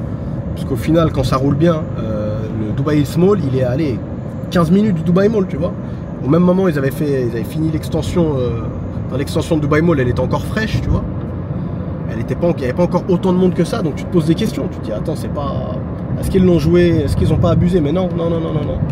Maintenant, tu vas dans le mall, il est plein, il est full, on dirait, ça fait déjà 20 ans qu'il existe.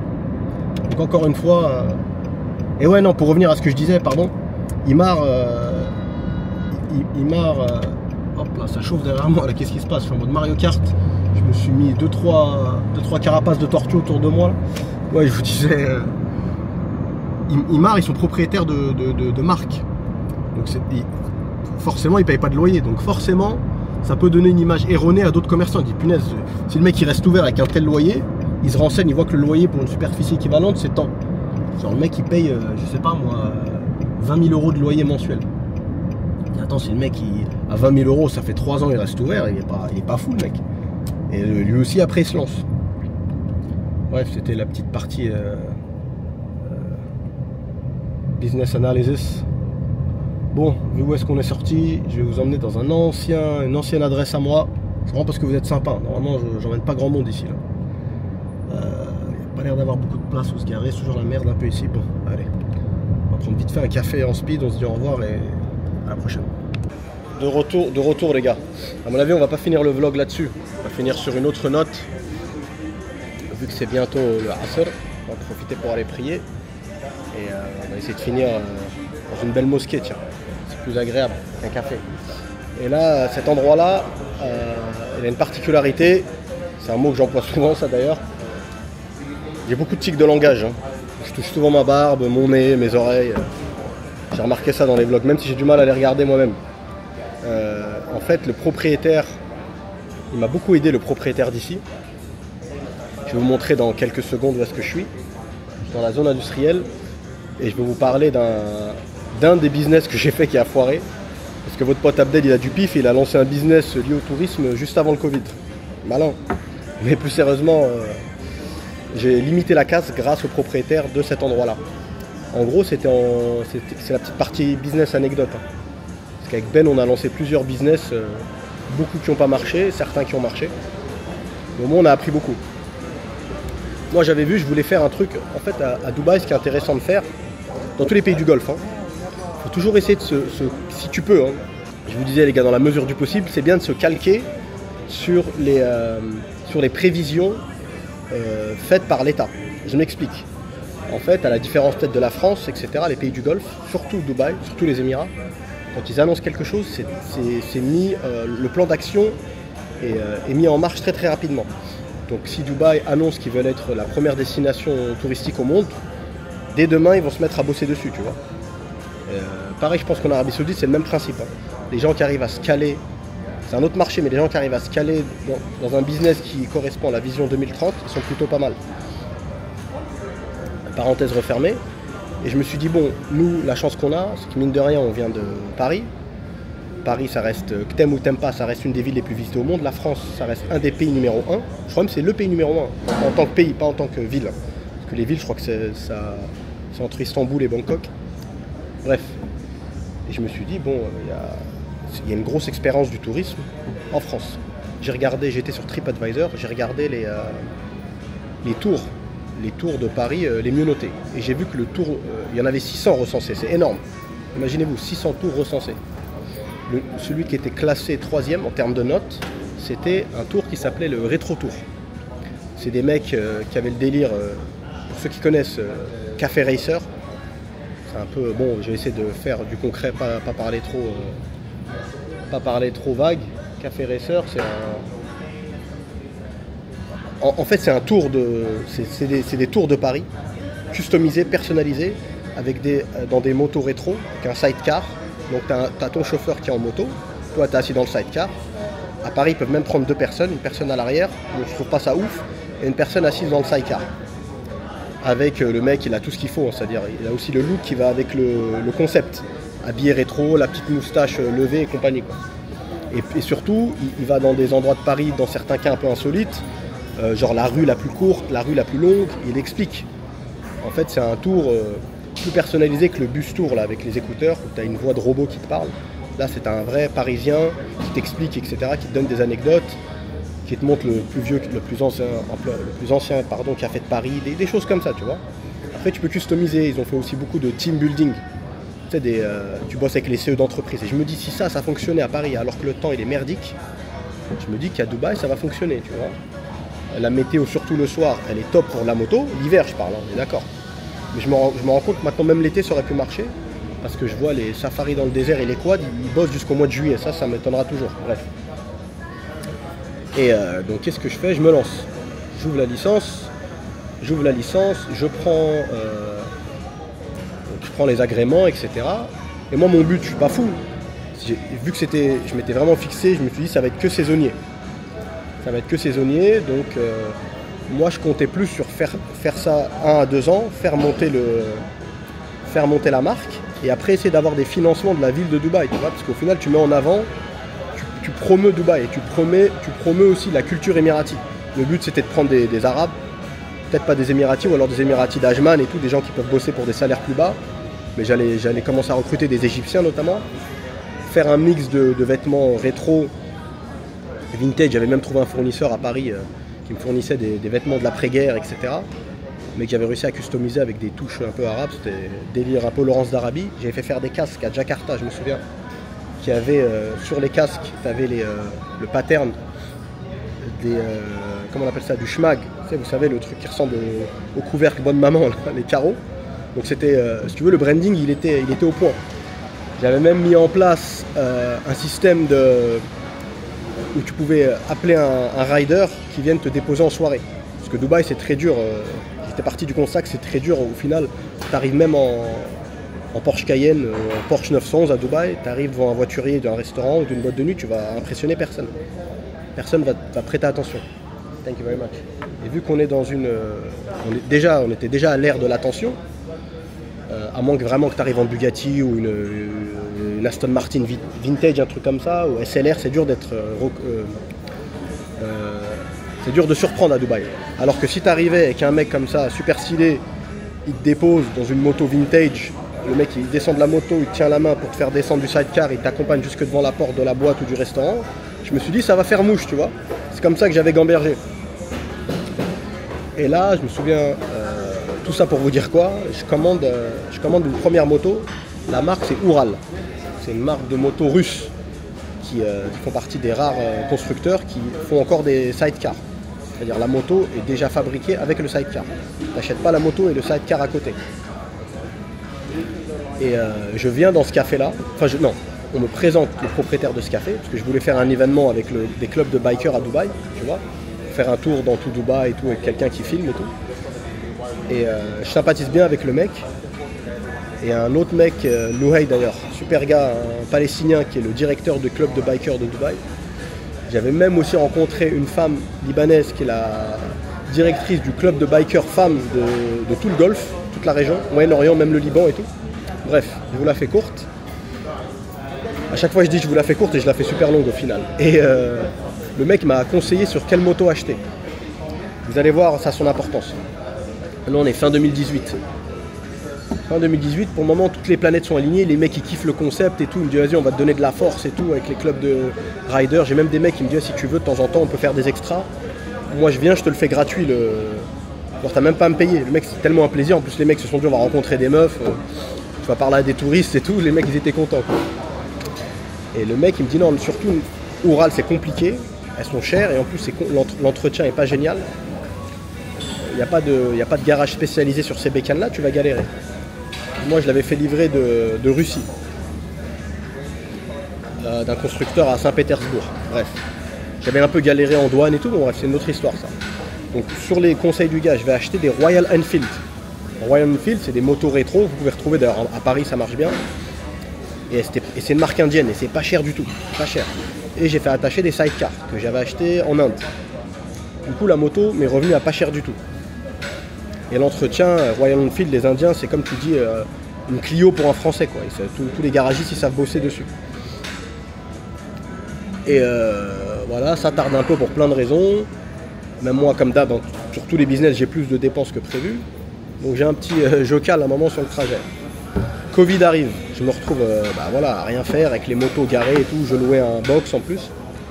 Bref, j'ai réussi à amortir la casse parce que j'ai réussi à revendre les fameuses Royal Enfield que de base j'avais pas acheté cher. Je crois que je les avais acheté 14 000 dirhams, ce qui est que dalle. Bref, et tout ça sous les conseils de ce gars-là qui entre-temps a ouvert, tout ça pour vous montrer ça, le Café Rider. C'est le café des bikers un peu. Tu as le Biker Café sur Jumeirah et tu as ce café-là qui fait café, qui fait roastery, c'est-à-dire là ils ont leur petit atelier où ils torréfient le café. En haut tu peux bosser, c'était plus au calme, tu as une petite bibliothèque. Et les mecs qui custom des bécanes, ils font beaucoup de bobbers, café racer, tout ça. Et ils le font devant toi. Et ils ont aussi des bécanes à vendre. Donc de temps en temps je viens ici, moi aussi je leur rendais l'appareil quand j'étais avec des potes. J'envoyais tous mes potes venir ici. Norton, c'est pas la marque de moto de Kenny Reeves ça? Non, je dis une connerie. Je sais que Kenny Reeves il a une marque de bécane. Voilà, donc c'est un petit café sympa et le propriétaire, c'est un mec qui mérite. C'est un mec très sympa. Encore une fois, un passionné. C'est un peu une phrase de Miss France, mais franchement, quand tu fais les choses par passion, on l'a vu là d'ailleurs au Sustainable City, après c'est pas la passion, c'est pas ça qui paye les factures, mais en général tu comptes pas tes heures et il y a de grandes chances que tu réussisses au bout d'un moment. Tout est une question de temps. Donc voilà les mecs, c'était un des business que j'ai fait qui a pas marché malheureusement. Donc dites-moi, je le relance ou pas ce business? Et voilà, j'ai gardé quelques casques d'ailleurs. Il y en a même un, il est chez ma mère. C'est comme un petit trophée, comme une petite coupe. Pourtant ça représente une défaite, mais bon c'est bien, c'était une bonne expérience en tout cas. Et il y a pas mal de business comme ça qui sont passés à côté. Il y a un business que j'ai fait un jour, il faudra qu'on se fasse un podcast avec Ben pour vous parler un peu de ce qu'on a fait, du parcours. Il y a un business que j'ai fait qui a très bien démarré et à la fin qui a moins marché, mais je dirais c'est à 100% de ma faute parce que si j'avais été rigoureux, sérieux, je pense que j'avais investi dans les cosmétiques. Pareil, c'est 2013-2014. Une marque de vernis que j'avais fait faire en Chine, mais que j'avais fait faire donc le vernis venait de Chine, mais le packaging venait de Corée. Donc moi tu te doutes bien, notre pote Abdel il a mis ça en avant comme étant une marque coréenne.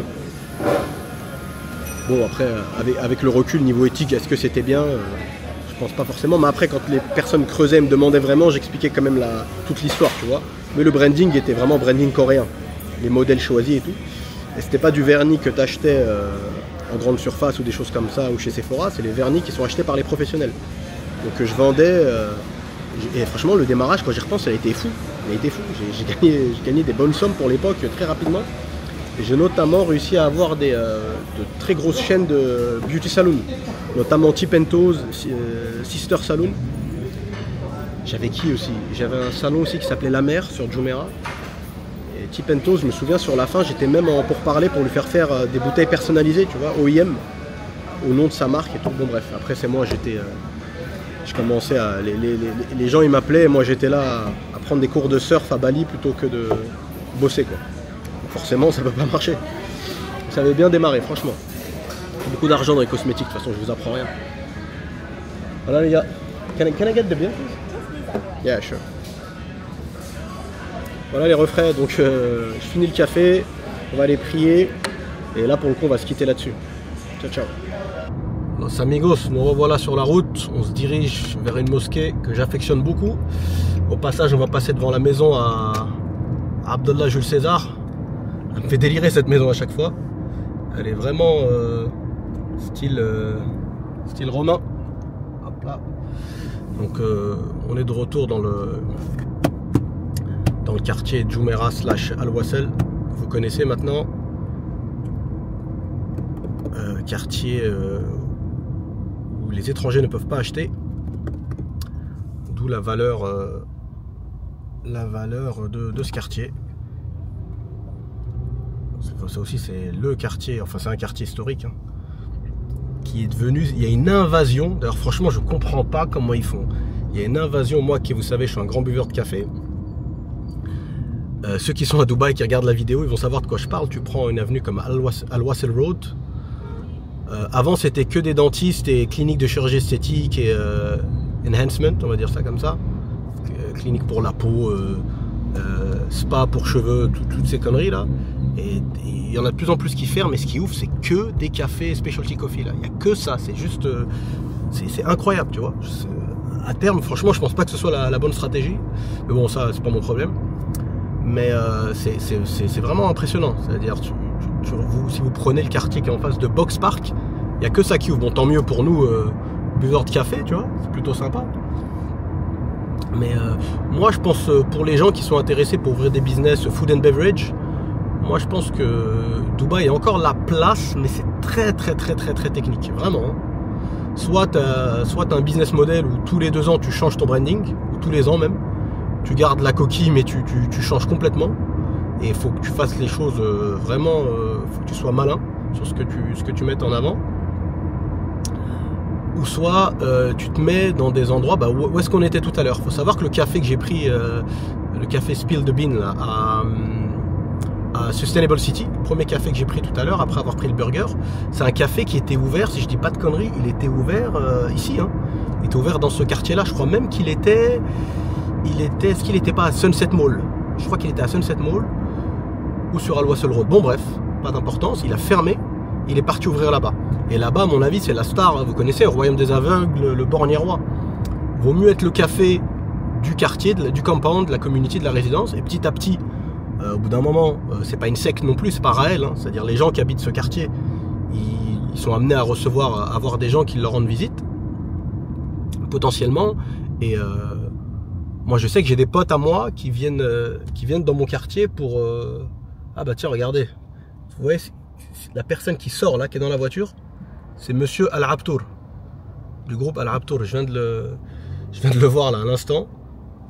C'est sa voiture Bentley plaque K31. K c'est pour son prénom, Khalaf Al-Abtour.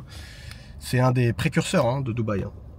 C'est lui qui a fait d'ailleurs le Al-Abtour City, donc je suis pas très fan à Business Bay, mais surtout qui a fait, comment il s'appelle cet hôtel, ce vieil hôtel sur la Marina, mais qui est très bien, hein, je trouve. Il est vieux mais il a du charme, très bien placé en plus, à côté de Skydive. C'est pas Marina Resort, parce que c'est pas Marina Resort, je sais plus, mais j'aime beaucoup. Bref, qu'est-ce que je vous disais, ouais, ouvrir dans ce genre de quartier, ou même dans le quartier GLT, où j'ai déjà fait un vlog là-bas, d'ici là je pense qu'il sera déjà sorti. Et tu commences petit et tu grimpes tout doucement, mais même en grimpant, en fait quand tu scales, faut faire très attention, vraiment, hein, très attention. Mais je pense que vaut mieux, pourquoi pas avoir une présence physique dans quelques communities. Et si tu veux attaquer le marché de Dubaï au sens plus large, le faire via la livraison. Hein. Et pourquoi pas même, je sais pas, avec tes propres livreurs, parce qu'apparemment ils prennent beaucoup, mine de rien, Talabat et toutes les applis de livraison. Donc voilà, pareil, c'était le petit point FNB. Mais il faut faire très attention. Franchement, je vous le dis les mecs, parce il y a une période, bon, on l'a beaucoup moins, peut-être parce que le message est passé à travers les podcasts, mais à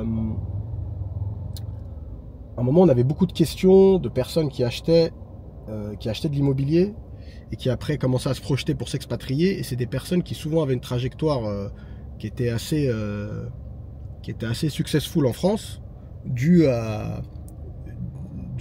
des business de bouffe, quoi, pour faire simple. Mais je leur ai dit, Dubaï, les gars, c'est un marché complètement différent. Déjà, la niche que vous avez en France, la niche du halal, elle n'existe pas à Dubaï. Imagine en France, demain, tout devient halal et de façon vraiment officielle. C'est pas genre le serveur, il dit c'est halal parce que c'est pas par éthique, c'est parce que c'est le mec, c'est le moins cher de Rungis, le poulet halal, donc il achète le poulet halal, tu vois. Non, vraiment, tout est halal et c'est officiel et c'est marketé de la sorte. Je suis persuadé qu'il y a plein de snacks qui vont, ça va leur mettre un coup. Hein. Soit snack, pizzeria, même des restaurants un peu plus haut de gamme mais halal. Si tu te retrouves en concurrence avec même les étoilés et tout à Paris ou en France, ça va être très compliqué. Mais Dubaï, c'est ça. Hein. Concrètement, Dubaï, la niche de halal n'existe pas. Tout est halal. Tu te retrouves en concurrence de McDo jusqu'au restaurant du One and Only à La Palme et tout, tu vois. Donc faites très attention les mecs. Hein. Faites très attention. Voilà, j'espère que le message est passé. Si ça peut éviter un crash industriel à quelqu'un, ça fera toujours plaisir. Mais je pense que les gens font attention maintenant, parce qu'il y a eu, malheureusement, il y a des gens qui sont passés par là et ils ont eu des mauvaises expériences. Mais à côté de ça, c'est vrai que je vois de plus en plus de Français, je le vois. Hein. Quand j'ai fait mon vlog, je sais plus où, il n'y a pas longtemps, à JLT, je crois. Partout où je vais, de toute façon, il y a énormément de Français, mais vraiment, et tu sens que c'est des expats. C'est pas des touristes, tu vois, vu les coins au fin fond de Dubaï Canal avec des enfants, les sacs d'école et tout, c'est clairement des expats. Tiens, on est juste derrière le poteau Khalaf El Abtour. Et c'est un ami intime du cheikh de Dubaï d'ailleurs. C'est en partie comme ça qu'il a amorcé son ascension. Et je me souviens une fois, j'étais tombé sur une interview de lui sur la chaîne Bloomberg où il se plaignait, ça m'a fait rire. Tu sentais que le mec était, voilà, ça le faisait chier. Il se plaignait que Dubaï n'ait pas assez de restrictions au niveau des ouvertures d'hôtels. Qu'il y a trop d'hôtels qui sont livrés, parce que lui, ça lui mettait clairement un coup. Hein. Mais je pense qu'il a vraiment merdé avec l'hôtel. Il avait pris la licence W à Business Bay, tu peux pas le louper, parce que l'immeuble de loin est visible. Il est pile au niveau de la sortie Business Bay. Donc il avait le W et il avait le Saint-Régis. Et en plus, il avait une sorte de parking devant où il y avait plein de food trucks et tout. Donc sur le papier, c'était top. Hein. Postulat de départ, vraiment bien. Mais tu sens que pour le coup... Après, c'est facile de critiquer, enfin de commenter de là où je suis, parce que c'est pas mon argent et c'est pas moi qui l'ai fait. Mais quand même, je trouve que c'est des fausses économies. C'est-à-dire que tu rentres, tu as un effet wow qui dure 30 minutes si tu as l'œil. Et au bout de 30 minutes, tu commences à voir qu'au final, le truc, c'est le Saint-Régis, c'est le W version Wish, quoi. Vraiment, bah, de toute façon, le W, il a plus la licence. Et je sais même pas, même le Saint-Régis, je crois que c'est plus un Saint-Régis. Ça a dû changer de nom. Le seul truc, ils avaient un super resto, un steakhouse de malade, à l'époque où tout le monde allait là-bas, à Nusret. Moi, je disais à mes potes qui venaient en vacances, je leur disais, allez tester là-bas, c'est beaucoup mieux. Je sais pas si le resto est toujours ouvert là-bas, mais niveau viande, c'est très très haut niveau. Et quoi d'autre, les gars tenez, tiens, je fais un peu mon père Castor. Vous voyez tous les arbres là? Ça, c'est une info que j'ai eue quand j'avais 25 ans, 24-25 ans, c'est premières années sur Dubaï. C'est la propriété de la famille qui a la licence Toyota ici, aux Émirats. Je sais pas si c'est Dubaï ou tous les Émirats. Donc voilà, c'est leur propriété. En général, dans le Golfe, c'est souvent des grosses fortunes. Ceux qui ont eu les concessions de voitures comme ça, parce que c'est vraiment des pays d'automobilisme et force 10, quoi, tu vois. Il y a que là, ça commence, et encore, ça changera jamais, je pense. Même s'ils font un effort de rendre les villes plus piétons, la voiture et le Golfe, la voiture et les pays du Golfe, ça fera toujours bon ménage. C'est le cauchemar d'Hidalgo ici. Et pareil, la famille qui a Toyota en Arabie Saoudite, c'est la famille Al Jamil, qui sont extrêmement fortunés. Hein. Voilà. Donc on peut jamais... Il a fait en sorte qu'on voit vraiment pas sa propriété pour le coup. Et là, ah oui, mince, ce qui est marrant, je suis un ouf, j'aurais dû vous parler de ça depuis le départ. Là, la mosquée où je me rends, c'est la mosquée de la personne, c'est la personne qui l'a construit, c'est la personne qui est dans la Bentley, là, juste en face. Al Abtour, je suis bête, je sais pas pourquoi j'ai pas pensé. Et d'ailleurs, tous les vendredis, il y est, et tous les jours de Eid également. Et d'ailleurs, je crois même qu'il y a une de leurs propriétés qui est une maison, machallah, magnifique. Vraiment, vraiment, une villa. Je trouve de nuit, elle est plus belle que de jour, parce qu'ils l'ont vraiment bien éclairée. Vous allez voir, c'est un morceau. Hein. Elle se trouve juste à côté de la mosquée. Bon, c'est un peu en mode voyeur, on va filmer la villa des gens comme ça. Mais ça vaut, elle est juste incroyable. Elle est là d'ailleurs, vous allez la voir. Hop. Inch'Allah, regardez-moi ce morceau, les gars. C'est quelque chose, hein.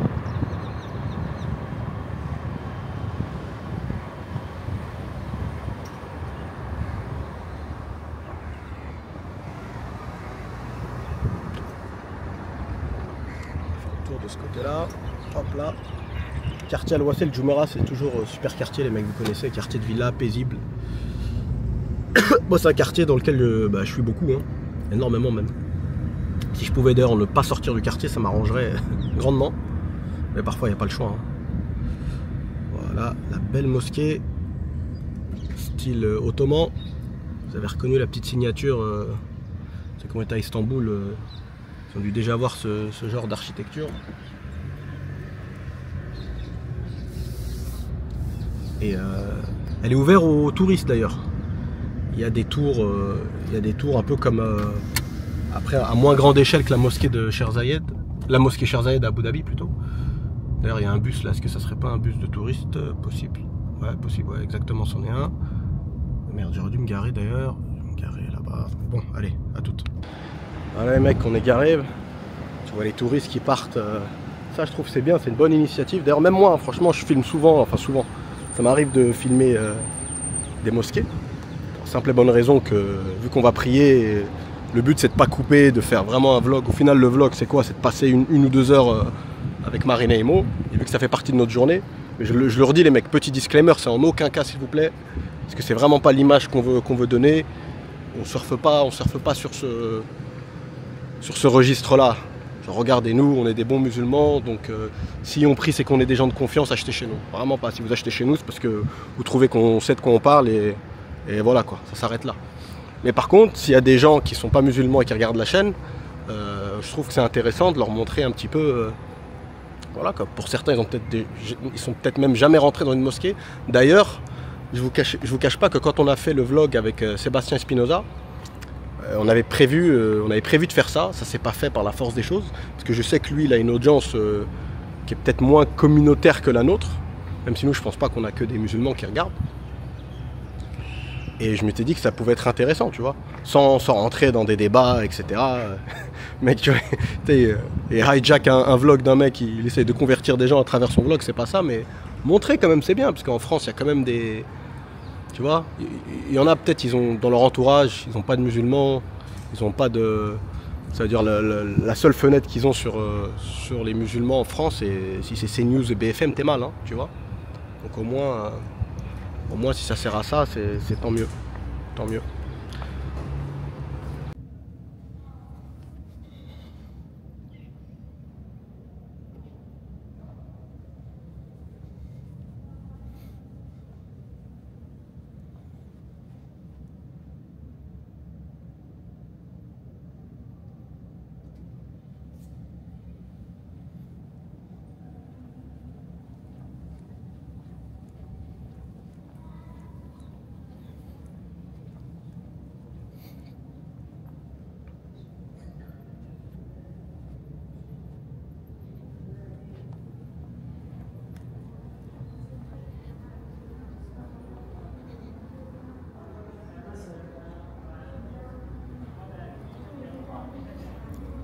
Là, ce que vous avez vu brièvement sur la droite, c'est des enfants qui sont en train d'apprendre le Coran.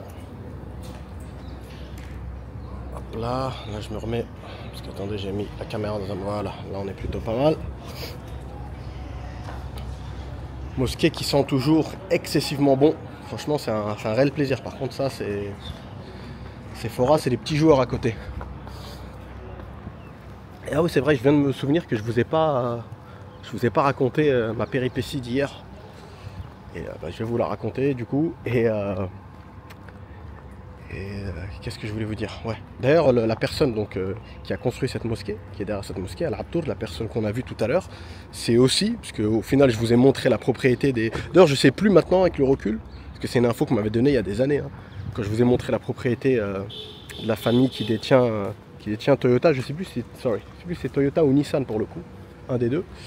Et la personne, donc le groupe Al Abtour, c'est aussi eux qui ont Bentley. C'est eux qui ont Bentley, qui ont les concessions Bentley. D'ailleurs, ils avaient même fait le Bentley Café à l'époque. Je ne sais pas s'il existe toujours, je pense pas. À côté de leur hôtel. Leur hôtel qui se trouve en face du consulat français. Le consulat français n'a pas changé d'adresse aussi. Bah, du coup, je crois que plutôt que de finir à la mosquée, on va finir sur la plage, hein, qu'on est juste en face. Après, moi, je vais rentrer chez moi me reposer un peu. À toutes les gars. Voilà les gars, toujours sur Al Wasl, on se dirige vers la playa. Je voulais vous montrer un ensemble d'immeubles que j'aime beaucoup, dans lequel j'ai failli habiter, Al Ferdouz, mais le temps que je prenne la caméra et tout, ça commence, les gens ils sont mis à klaxonner derrière. Ça c'est un carrefour qui est assez récent, il doit avoir quoi, un an et demi peut-être. Je l'ai vu se construire pour le coup. Et il est vraiment bien. Il est vraiment bien dedans, franchement il y a vraiment des bons produits. Et il n'y a jamais trop de monde, donc c'est cool. Bon, ils sont un peu dans un délire, comment on appelle ça? Ils sont à fond, ça va plaire à Ben ça, ils sont à fond dans le AI. Ici ils ont des caisses où tu peux payer avec ton reconnaissance faciale. Donc Les gens qui aiment bien ça, ils vont trouver leur bonheur ici. Voilà, on y est dans 2 minutes, hein. Il y a juste à passer le prochain feu et on est arrivé les gars, à toutes. Non voilà les gars, ça y est, on est arrivé à la playa et franchement si on m'avait dit qu'on est quoi, on est mercredi aujourd'hui, un mercredi à 16h50, je galérais pour trouver une place où me garer, c'est incroyable le monde qu'il y a, franchement c'est... Je vais faire mon vieux rabat-joie qui se plaint à chaque fois, mais bref. Et en même temps ça me permet de rebondir sur l'histoire qui m'est arrivée hier les mecs. Il y avait tellement d'embouteillages. J'avais un rendez-vous avec un client, Youssef, petit big up à lui. Le pauvre aussi, il a été traumatisé, il a galéré dans les bouchons. On a voulu ressortir du parc Régis, c'est un hôtel qui se trouve à Business Bay. C'est toujours un peu la merde, parce que c'est vrai que ça se transforme en une voie pour faire son demi-tour. Bref, on est resté exactement 1h05. Moi, je suis resté 1h05 dans le parking seulement, pour sortir du parking, tellement il y avait du monde. J'ai réussi à faire demi-tour. J'ai remis la voiture dans le parking. Il me restait 1% de batterie, téléphone qui s'éteint. Malade, du coup, comme vous entendez. Hier, c'était même pire. Et je me suis dit, bon, c'est pas grave, je vais marcher, je vais prendre un taxi, tu vois. Peu importe, une Lexus, je vais arrêter une voiture. Impossible. J'ai marché de Business Bay à la mer. J'en ai eu pour 2 heures, ouais, 2 heures. À peu près, vous avez entendu, des Français encore, des Françaises pour le coup. 2h05 de marche, je crois. Heureusement que ça va, je connais, j'ai pu couper par le canal, mais franchement, j'ai jamais vu autant de monde. Franchement, j'ai été traumatisé. Et pourtant, ceux qui me connaissent savent que je suis vraiment... Ils rigolent ma famille à chaque fois parce que moi, je suis un anti-foule. J'aime pas la foule, donc tout ce qui est feu d'artifice, Nouvel An, les endroits où il y a du monde et tout, j'esquive. Mais bon, après, quand tu as de la famille qui te rend visite, tu es obligé de leur faire un minimum plaisir. Certains veulent voir le feu d'artifice et tout. Je m'organise, c'est le GIGN, les mecs. Je suis un pro de l'organisation quand il s'agit de regarder les... feux d'artifice et tout, je me gare d'une façon spéciale à pouvoir me sauver, je me mets dans des endroits où je peux voir tous les feux d'artifice simultanément, je me sauve genre 2 minutes peut-être avant que le feu d'artifice finisse, à chaque fois je me fais charrier dans ma famille, mais à chaque fois on s'en sort bien, tu vois, on profite et on esquive tous les bouchons, et bah là franchement j'ai vraiment vécu un nouvel an en fait, j'ai vécu un nouvel an d'un mec qui a été regarder le feu d'artifice à Burj Khalifa et qui est resté coincé. Je vais vous montrer un truc vite fait, avant qu'on marche vraiment le long de la plage. C'était un de mes endroits préférés ça. Moi je suis pas très chicha de base, mais ça c'était restaurant chicha. Bon la déco elle était à chier, pour le coup c'est dommage, hein. C'était un peu du gâchis par rapport à l'emplacement, mais j'aimais bien parce que c'était en plein air. Et l'hiver au moins t'as pas l'odeur de la chicha qui te prend la tête et c'était agréable. Ça s'appelait Beit El Bahar. Et c'est vraiment top, hein. Vraiment top, c'était bien fréquenté, tranquille. C'est un beau bâtiment, c'est l'un des seuls bâtiments comme ça que tu vas avoir vraiment qui donne sur la plage. Et c'était la seule chicha qui avait, t'as Shimmers aussi du côté de vers Al Nassim Hotel là, Al-Kassar, tout ça, mais qui est beaucoup plus cher déjà. Et c'est un autre délire, faut couper, tu passes par l'hôtel et tout, mais c'est vrai que tu as une belle vue et c'est agréable l'hiver. Je trouve pour ceux qui fument la chicha, c'est plus agréable de fumer comme ça en bord de plage qu'enfermé dans un bocal. Et regardez votre pote Abdel, encore une fois, vu que c'est un chanceux, il a du pif. Je vais là-bas, c'est moi qui ai montré cet endroit à plein de potes à moi. Un jour, je vais là-bas prendre un petit thé avec une amie à moi et sa sœur. Et vu que papy il est fatigué, je me souviens vers 21h30 je crois, je rentre chez moi. Je lui ai dit je me barre, il me fait non reste un peu, je fais franchement je suis KO. Je pars, j'ai plus de batterie en plus, écoute hein. Je pars, voilà je rentre chez moi, le temps que j'arrive chez moi je charge mon téléphone. Et entre temps je vois un appel manqué de ma pote Chiara, italienne. Je la rappelle, elle me dit c'est con, dès que t'es parti 10 minutes après, qu'est-ce qui descend? C'était sur 3 étages, j'avais le rez-de-chaussée, premier, je crois même qu'il y avait un troisième ou un deuxième étage plutôt. Bref, elle me dit t'as loupé Diego Maradona qui est descendu, et en plus vu que voilà Maradona il parle italien, il n'y avait pas trop de monde dans l'endroit. Elles lui ont demandé une photo, ils sont restés à discuter, machin, ils ont parlé de Naples, de l'Italie et tout. Donc voilà, comme un couillon, j'ai loupé une belle photo avec Maradona. Même si je suis pas très photo de Rosta et tout, je m'en fous un peu, mais Maradona c'est quelque chose quand même, tu vois. Donc voilà, c'était ma petite anecdote Diego. Ça c'est le Sailing Club. Juste en face que vous voyez ça, c'est le club de voile. Vous allez les voir là, je sais pas si c'est bien visible. Le club de voile de Dubaï, en tout cas de Jumeirah. Est-ce que c'est le club de tout Dubaï? Je sais pas. Et vous allez voir, il y a des belles propriétés ici. Il y a des Émiratis d'ailleurs, c'est toujours agréable de les voir, tu vois, les familles s'amuser. Ils ont mis des jeux pour enfants, vraiment devant la villa. Et ils ont mis aussi comment on appelle ça, un mejlis. Un mejlis en baie vitrée. Tu les vois les soirs de match, ils sont tous là, c'est un coin agréable pour regarder un match de foot, je trouve.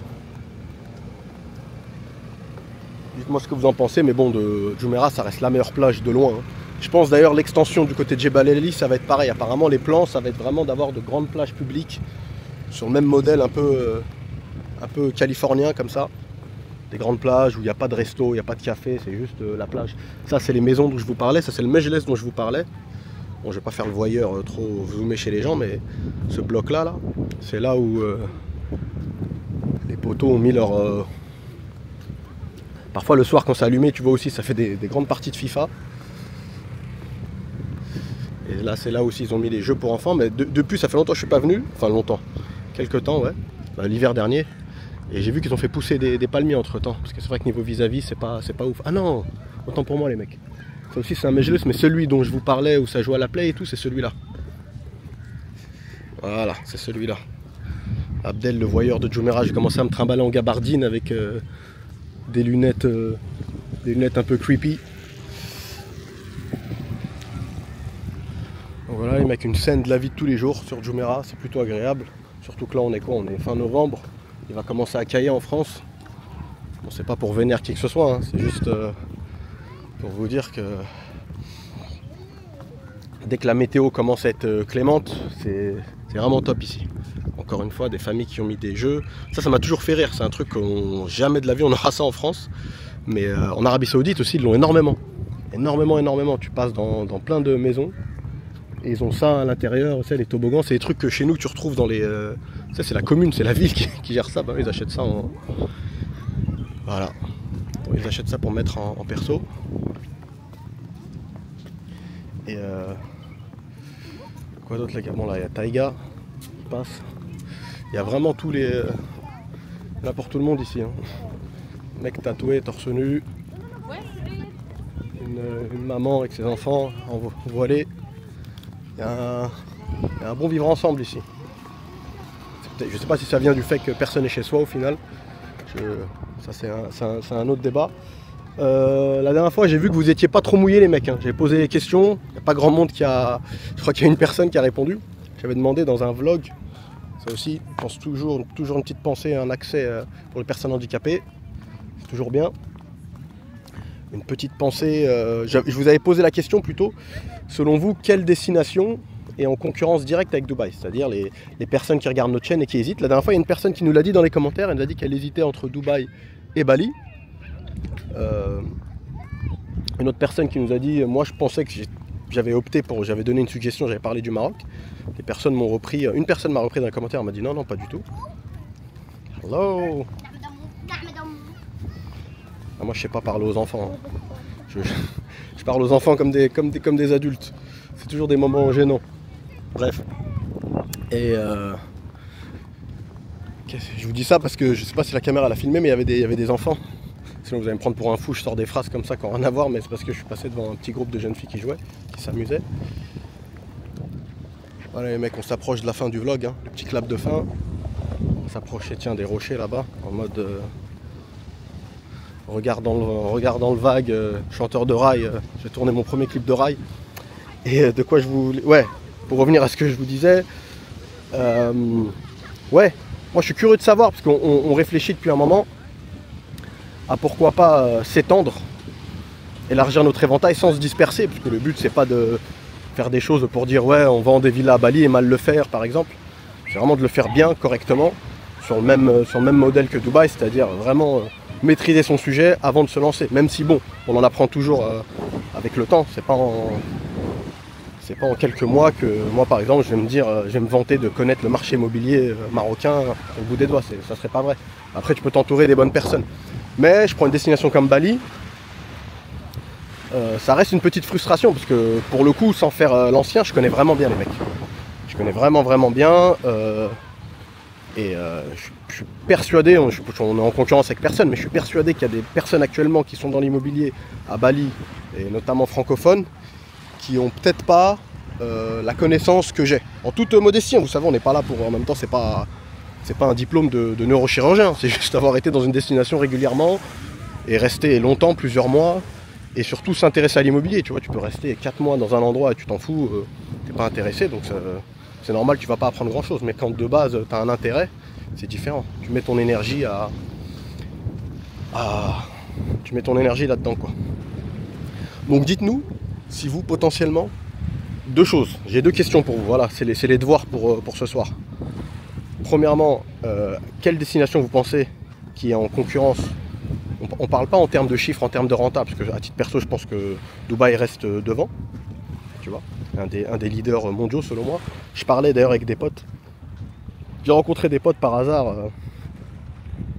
dans un café là, il y a quelques jours, et ils sont installés en Australie. Ils sont même pas installés dans une grande ville comme Sydney, ils sont installés à Byron Bay. Pour ceux qui connaissent, c'est une petite ville un peu de hippie. Enfin, moi j'ai déjà été, j'ai eu la chance d'avoir été avec des potes à moi. Big up à Steve et Salah, mes potes d'aventure. Mais oula, le mec est pas serein sur les rochers. Et qu'est-ce que je voulais vous dire? Ah, ça fait vraiment Bollywood là. Ça fait kitsch de ouf l'endroit, mais bon, c'est pas grave. Ah oui, j'ai pas capté qu'il y avait un petit photoshoot derrière là. C'est pas AVS là le background. Bon, on va se tourner dans l'autre sens. Qu'est-ce que j'allais vous dire, les gars? On va mettre les lunettes d'ailleurs. Ouais, il me disait qu'un 2 pièces maintenant à Byron Bay, c'est du 1 point et quelques millions de dollars, 1,2 million de dollars australiens. Donc ça me fait repenser à ce que je vous dis, ça me fait redire ce que j'ai dit plus tôt la dernière fois. Dubaï, c'est bon marché, les mecs. Sans, tu vois, encore une fois, sans arrogance aucune, c'est un fait, tu vois. Je te dis pas que, voilà, gagner de l'argent, c'est compliqué. Il n'y a pas de niveau, il n'y a pas de problème à ce niveau-là, pardon. Mais après, les faits, ce sont les faits. Et quand tu compares à Paris, quand tu compares à Londres, à toutes ces grandes villes, même Miami, que ce soit le coût de la vie,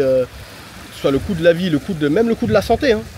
Même le coût de la santé, c'est vrai que Dubaï est plus cher et moins bien niveau santé peut-être qu'une ville comme Bangkok, mais sur d'autres choses, je vous ai dit récemment, je me suis pas mal intéressé à Bangkok sur les condos vraiment top avec les bonnes superficies. Attention, parce que souvent les immeubles sont incroyables, bien mieux que ceux de Dubaï d'ailleurs, je tiens à le souligner, mais les superficies, il faut être un hobbit pour y habiter. C'est ça que les mecs oublient de dire, c'est quand ils font souvent sur Insta, t'as des shorts où le mec il te montre en accéléré un appart de dingue, avec salle de sport incroyable, des piscines au 60e étage avec des vues de ouf. Mais après le one bed il fait 30 mètres carrés, tu vois. Donc c'est ça. Et c'est vrai qu'il y a écrit 750 $ par exemple de loyer, ça paraît un bon deal. Mais le prix au mètre carré, je trouve qu'il est cher. Après pour les prestations ça vaut le coup, hein. Ça vaut largement le coup. Mais faut appeler un chat, tu vois. Dubaï au moins t'as encore des... Attends, je suis pas bien assis les mecs là. Je vais rester debout, peut-être c'est mieux. Dubaï t'as encore des... Je trouve que t'as encore un bon prix au mètre carré, honnêtement. Donc voilà, je reviens une dernière fois sur les fameux devoirs. Dites-nous, ouais, donc selon vous, Dubaï en concurrence avec quelle destination? D'un regard européen, notamment français. On parle pas de chiffres, on parle de l'envie qui est suscitée chez les gens. Incroyable là. Il y a une personne qui est en plein photoshoot que je connais. Pas de zoomer, ça va faire encore une fois voyeur, mais je la connais. Elle travaillait avec moi. Olga de son prénom. Et donc, première question. Deuxième question. Est-ce que si Marie Laimo était amenée à ouvrir une branche à l'étranger, quelle destination vous souhaiteriez qu'on ouvre? Voilà. Ne sortez pas des trucs incongrus les mecs. Hein. Sortez pas Paraguay, Guatemala, des choses. Voilà quoi. C'est les destinations que l'on pense maîtriser un minimum. Donc Bali, Kuala Lumpur, Thaïlande. Même si Thaïlande, je trouve que l'IMO c'est un peu technique. Je trouve que l'investissement immobilier est super bien dans tout ce qui est premium. Vraiment le premium en Thaïlande, il marche très très bien. Bangkok, c'est des gros. On commence à parler de certains montants, mais je pense que tu peux faire des bonnes rentabilités et surtout tu peux très très bien revendre. Et voilà les mecs. Donc cette fois-ci on se laisse. J'espère que ça vous a plu. Prenez soin de vous et de vos proches comme d'hab. Vous savez ce qu'il vous reste à faire. Si ça vous a plu, likez. Si ça vous a pas plu, gardez-le pour vous. Mais partagez au max à des potos, à la famille, à tout le monde, que la chaîne grandisse un minimum. Et voilà, à très bientôt pour un prochain vlog. Ciao, ciao. Guys, you can put music on those shots. These are the last shots. That's the ending shots. I will send you the nice music that needs to be put.